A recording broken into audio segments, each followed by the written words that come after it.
ഹരിശ്രീ ഗണപതിയെ നമ. അവിഘ്നമസ്തു. നക്ഷത്രജാലത്തിലേക്ക് ഏവരെയും സ്വാഗതം ചെയ്യുന്നു. നമ്മളിപ്പോൾ പറഞ്ഞുകൊണ്ടിരിക്കുന്നത് സെപ്റ്റംബർ മാസത്തിൽ, അതായത് ചിങ്ങം കഴിഞ്ഞാൽ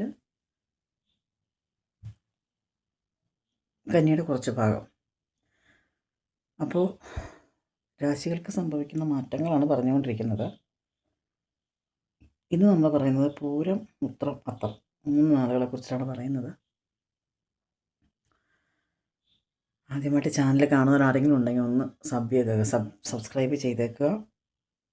ബെൽ ബട്ടൺ ഒന്ന് എനേബിൾ ചെയ്ത് വയ്ക്കുക. ഓൾ എന്നുള്ളൊരു വിഭാഗം ടച്ച് ചെയ്ത് വയ്ക്കുക. ഉത്രം നക്ഷത്രത്തെക്കുറിച്ച് പറയുകയാണെങ്കിൽ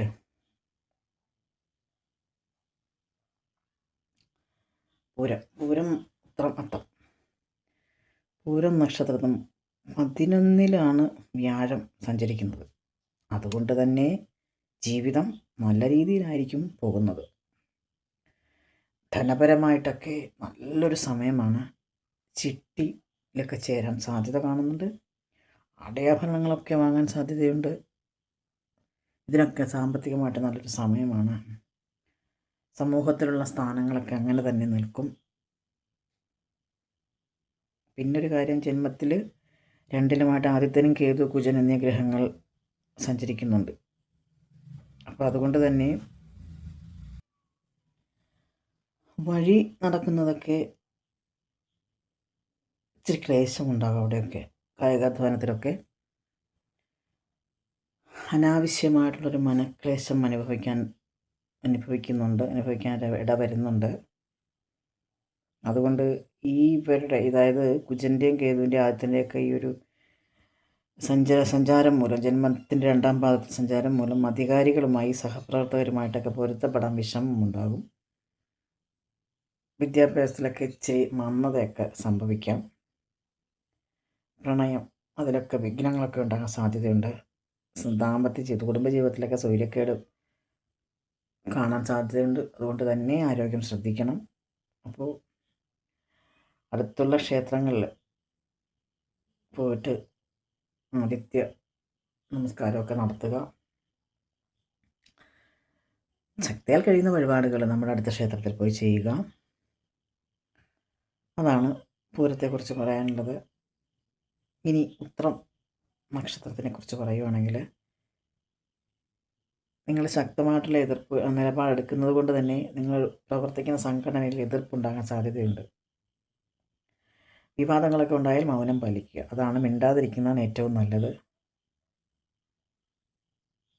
അതായത് ആരോപണങ്ങൾ ഒക്കെ വരാൻ സാധ്യതയുണ്ട്.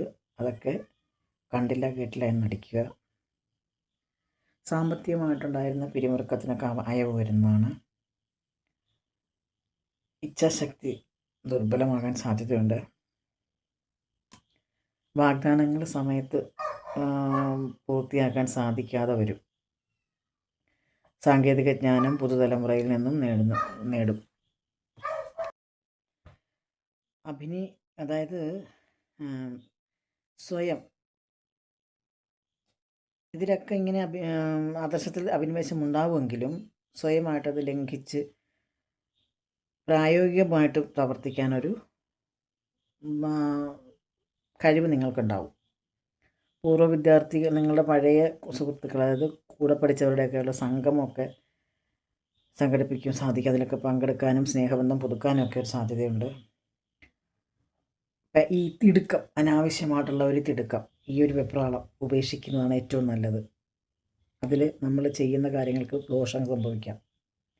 നിങ്ങൾ ചെയ്തുകൊണ്ടിരിക്കുന്ന ജോലിയുടെ കരാറുകളൊക്കെ പുതുക്കി കിട്ടും. ചെറിയ സംരംഭങ്ങളൊക്കെ തുടങ്ങിയിട്ടുണ്ടെങ്കിൽ അതിൽ ചെറിയ വിഷമങ്ങൾ ഉണ്ടാവാൻ സാധ്യതയുണ്ട്. ആരോഗ്യപരമായിട്ട് നല്ലതാണ്. അപ്പോൾ ഈ ഒരു തടസ്സങ്ങളൊക്കെ മാറിക്കിട്ടുന്നതിന് വിഘ്നേശ്വരന് ശക്തിയാൽ കഴിയുന്ന വഴിപാടുകൾ ചെയ്യുന്നത് നന്നായിരിക്കും. ഇനി അത്തം നക്ഷത്രത്തെക്കുറിച്ച് പറയാനാണെങ്കിൽ, 12-ലും ജന്മത്തിൻ്റെ 12-ാം ഭാവത്തിന് ആദിത്യം സഞ്ചരിക്കുന്നത് കൊണ്ട് തന്നെ മാനസികമായിട്ട് സമ്മർദ്ദം ഉണ്ടാകാൻ സാധ്യതയുണ്ട്.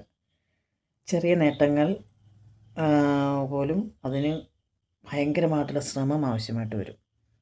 പുതിയ ജോലിയെ കിട്ടാനുള്ള അന്വേഷിക്കുന്നുണ്ടെങ്കിലൊക്കെ അത് കിട്ടേണ്ട സാഹചര്യമാണിപ്പോൾ. നിങ്ങൾ പ്രവർത്തിക്കുന്ന സംഘടനയിൽ നിങ്ങൾക്ക് പിന്തുണ കുറയാൻ സാധ്യതയുണ്ട്. സാമ്പത്തിക രംഗത്ത് വളരെ കുഴപ്പമുണ്ടാവില്ല, തളർച്ചയുണ്ടാകാത്തൊരു സ്ഥിതിയാണ് കാണുന്നത്. ചെലവിന് പല വഴികളിൽ നിന്ന് നിങ്ങൾ കണ്ടെത്തേണ്ടി വരും പൈസ. ദിവസമുള്ള ദിനചര്യകളിലൊക്കെ ഒരു മന്ദത വരാനൊരു സാധ്യതയുണ്ട്. പഠിക്കുന്ന കുട്ടികൾക്കൊക്കെ ശ്രദ്ധയൊന്നും ഒക്കെ കുറയാൻ സാധ്യതയുണ്ട്.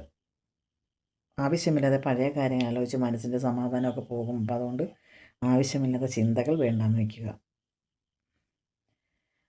കുടുംബജീവിതത്തിൽ കുറ്റപ്പെടുത്തലൊക്കെ കേൾക്കാൻ സാധ്യതയുണ്ട്. അതൊക്കെ കണ്ടില്ല കേട്ടില്ല എന്ന് വയ്ക്കുക. ബന്ധുക്കളുമായിട്ടുള്ള തർക്കത്തിൽ മിണ്ടാതിരിക്കുക, മൗനം പാലിക്കുക. അതാണ് ഏറ്റവും ഉചിതം. തീർത്ഥാടനത്തിനൊക്കെ പോകാനുള്ളൊരു അവസരം കാണുന്നുണ്ട്. ചില സംരംഭങ്ങളൊക്കെ തുടങ്ങിയിട്ടുണ്ടെങ്കിൽ അത് ആദായകരമായിട്ട് പോകുന്നതാണ്. ഇത്തരം കാര്യങ്ങളാണ് ഇന്ന് പറയാനുള്ളത്. മറ്റൊരു വീഡിയോയുമായി കാണുന്നവരെല്ലാവർക്കും നന്ദി, നമസ്കാരം.